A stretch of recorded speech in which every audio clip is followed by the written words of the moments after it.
রাতভর বৃষ্টি হয়েছে খাগড়াছড়িতেও, সেখান থেকে জানাবেন সহকর্মী সমীর মল্লিক। সমীর মল্লিক, আমরা জানি যে ভারী বৃষ্টিপাত হচ্ছে দেশে বিভিন্ন এলাকাতে, খাগড়াছড়িতে হচ্ছে। পাহাড় ধসের শঙ্কাও আমরা দেখছি, তো আপনার এলাকার পরিস্থিতি কি জানাবেন? প্রিয় নম্বর সেট করে বিকাশে সেন্ড মানি করুন ফ্রি। দেখুন শরীফ, গত 24 ঘন্টায় খাগড়াছড়িতে 91 মিলিমিটার বৃষ্টিপাত রেকর্ড করা হচ্ছে। বলা যাচ্ছে গতকাল সারাদিন থেমে থেমে বৃষ্টি ছিল এবং গত রাত থেকে বলা যায় যে প্রায় একটানাই বৃষ্টিপাত হয়েছে খাগড়াছড়িতে, যে কারণে আসলে এখানে বৃষ্টি হলে পাহাড় ধসের একটা শঙ্কা করা হয়।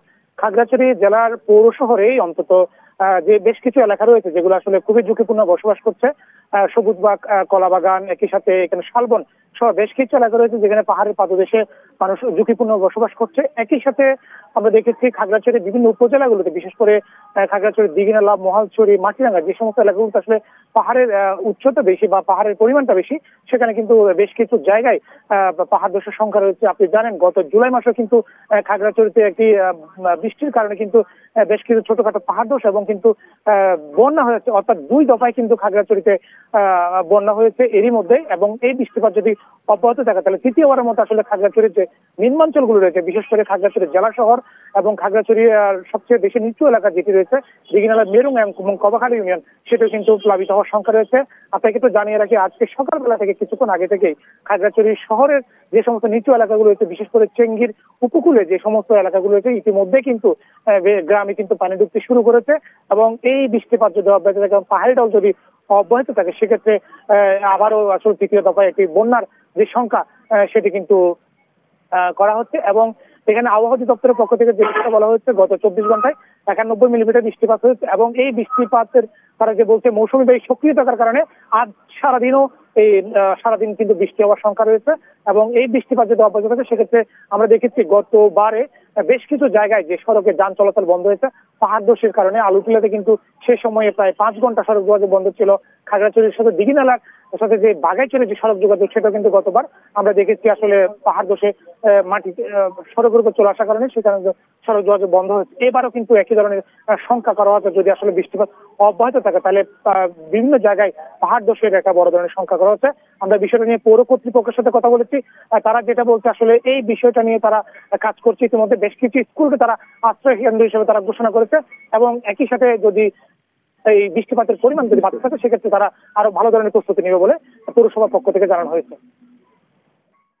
সমীর মল্লিক, আপনাকে ধন্যবাদ। আমরা জানছিলাম সারা দেশের মতো খাগড়াছড়িতেও বৃষ্টি হচ্ছে, সেই খবর জানাচ্ছিলেন সহকর্মী।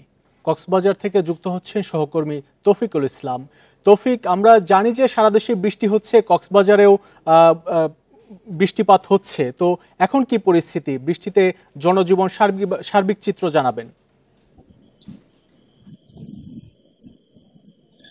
আজকে একটু মানে সুখবর দিতে চাই। সেটি হচ্ছে গত যে 4-5 দিন ধরে টানা বৃষ্টিপাতের পর আজকে সকাল থেকে রোদের দেখা পেয়েছে কক্সবাজারের মানুষ। আমি আছি একেবারে সমুদ্র সৈকতের পাশে। আমাদের যেটি আজকের বিষয় হচ্ছে সমুদ্র সৈকতের পাশে যে সকল ঝাউ গাছ রয়েছে সেই ঝাউ গাছের ভাঙ্গন আমি একটু দেখাতে চাই। সমুদ্র সৈকতে আসলে জোয়ারের পানি বেড়ে যাওয়া, অর্থাৎ বালিকে ক্ষয় প্রতিরোধ করার জন্য যে সকল ঝাউ গাছ রোপণ করা হয়েছে সেই ঝাউ গাছই কিন্তু এখন ভাঙনের কবলে পড়েছে। আপনি দেখতে পাচ্ছেন এখানে অসংখ্য ঝাউ গাছ, যে সকল ঝাউ গাছের এখন শেকড় পাচ্ছেন। এগুলার যে সামনে, অর্থাৎ যে গাছটা অনেকটা কেটে নিয়ে গেছে, আবার যেটি হচ্ছে সমুদ্র সৈকতের ঝাউ গাছ যে ভাঙ্গন রোধে জিও ব্যাগ দেওয়া হয়েছে।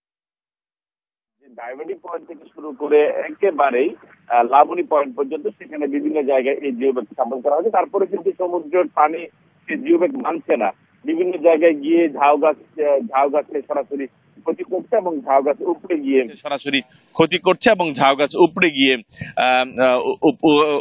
উপড়ে যাচ্ছে। তো এই ঝাউ গাছ এটি প্রতিরোধ করার জন্য পানি উন্নয়ন বোর্ড ইতিমধ্যে জিও ব্যাগ স্থাপন করেছে এবং আমি বন বিভাগের সাথে কথা বলেছি। তারা বলছেন এই যে ঝাউ গাছ প্রতি বছর কিন্তু যখন বর্ষাকাল হয়, সমুদ্রে পানির উচ্চতা যখন বেড়ে যায়, তখন কিন্তু এইসব ঝাউ গাছ বিলীন হয়ে যায়। তখন এইসব বিষয় নিয়ে আসলে কিভাবে টেকসই মাটি ক্ষয় রোধ করা যায় সেই বিষয় নিয়ে কিন্তু তারা এখনো ভাবছেন বলে আমাদেরকে জানিয়েছেন। ধন্যবাদ তৌফিকুল ইসলাম। আমরা জানছিলাম যে আবহাওয়া পরিস্থিতি কক্সবাজার থেকে জানাচ্ছিলেন সহকর্মী।